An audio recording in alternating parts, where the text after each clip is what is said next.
This clip is brought to you by SaveWithConrad.com. Speaking of finances, how about this? The WWF is going to run a house show at the Rosemont Horizon.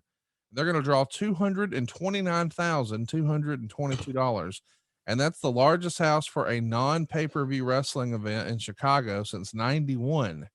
And that's back when they had Ric Flair versus Hulk Hogan on top for the very first time. The main event here is Shawn versus Goldust with a really strong undercard, Warrior versus Vader, and Taker versus Mankind. And it looks like King of the Ring in Milwaukee is even trending to be a sellout. After a couple of really tough years, 94 and 95, with a fresh coat of paint here, Shawn Michaels is doing big business for you guys, isn't he? Well, yeah, but he's not working a cappella. Right. Of course, Shawn Michaels is doing big business for us because he or Flair were considered the two best in the world. But some of the other guys are starting to get over.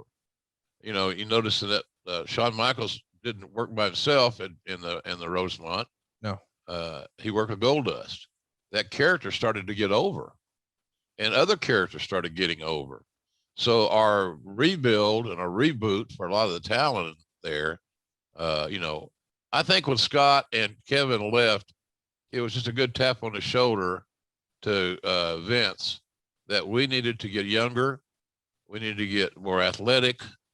You know, we needed to do a lot of things to restore the vitality and the youth to some degree of our locker room. And so I think that it kind of led to all that stuff, you know. But the thing about the Rosemont show, you had Taker versus Mankind, which is Money. Yeah. And you had Shawn and Goldust. Shawn was Money, and Goldust started to come into his own. That Goldust character, I mean, Dustin owned that thing. Yes. He put a lot of time, a lot of effort, and a lot of himself into that character. And maybe that was done somewhat out of defiance too, because the Goldust character is nothing that Booker father Dusty Rhodes would ever have done with his son. Right. And Dustin did it, and did it well, because he was a little defiant and was going to show Pops that I can do anything.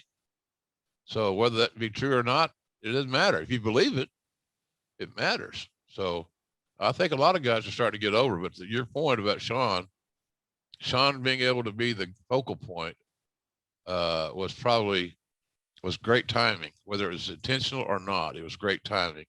And he seemed to have a thirst for the responsibility of being, quote unquote, the top guy. I'm interested in what changed between Brett and Shawn. I mean, sometimes people just say, oh, well, wrestling's a cyclical business, and we'll table that for now.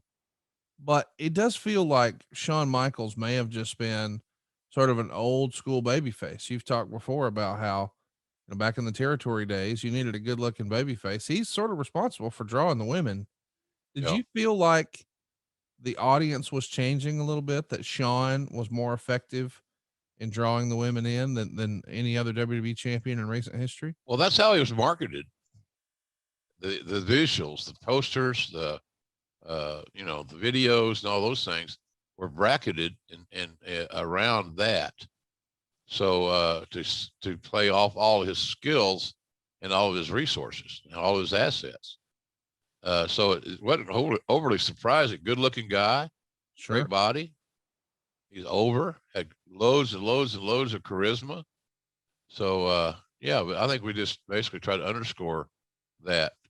And so instead of just showing only his super kicks and his stuff in the ring, we were showing things like outtakes of photo shoots and things of that nature, because he was very photogenic, and he appealed to the defiant young guys who wanted to be like him, and he certainly appealed to the ladies. And I think that was smart marketing by Vince and company. Hey, it's Conrad Thompson. Thanks for checking out the podcast here on YouTube. Be sure to hit the subscribe button and the notifications bell so you get a notice anytime we upload some new content.